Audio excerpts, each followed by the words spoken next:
I és una situació de canvi on el PP està acabat, companys i companyes, i ho saben, ho verbalitzen en el Parlament tots els dies. Ara, quan vostès entren, ja veuran, ja veurem, ja.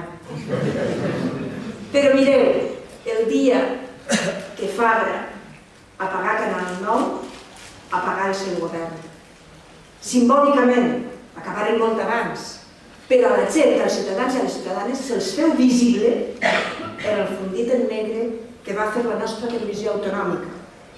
Ells signaren ahir la seva sentència de mort, no només per apagar la tele, que també, sinó per el símbol potent que suposava un govern en la impotència davant de la gestió d'allò públic. Perquè apagar una televisió és simple i senzillament un gest d'impotència. Mireu, ens trobem front a un govern que no és perillós per les seves idees, és perillós per la seva incompetència. I un poble pot sobreviure a un govern de dretes, ho hem fet, de fet. Nosaltres som exemple que es pot sobreviure a un govern de dretes, però no es pot sobreviure a un govern d'incompetents. I la gent ho sap. I per això la gent li ha girat l'esquena al Partit Popular.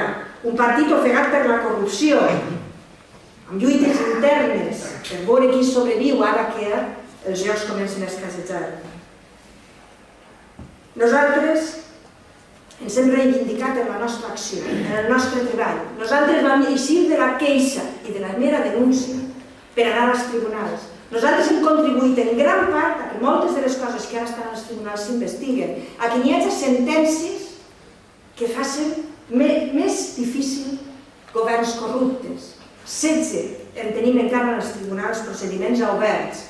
Vam eixir un dia de la queixa, de la simple crítica, i vam dir que anàvem a combatre la corrupció no només amb la paraula, sinó també amb els fets.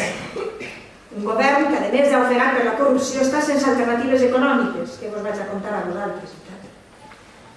Una baixada de renda per càpita respecte de la mitjana estatal. El 30% dels treballadors i treballadores valencians i valencianes no apleguen al salari mínim interprofessional.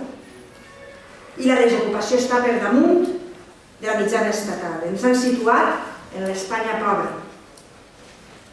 Situació que la gent coneix i actuarà en conseqüència, no donant el suport al Partit Popular, ni socialment ni electoralment. Però necessitem un pas més. La decisió de no donar suport al Partit Popular, molta gent ja l'ha pres, però no és suficient. El no suport no implica a qui anem a donar la nostra confiança. I aquest és el camí que ara, peremptòriament, hem de caminar nosaltres. Si volem que aquesta confiança siga per a nosaltres, o almenys que la resposta estiga fora del bipartidisme, hem d'actuar nosaltres, no esperar que caiguem pel seu propi pes.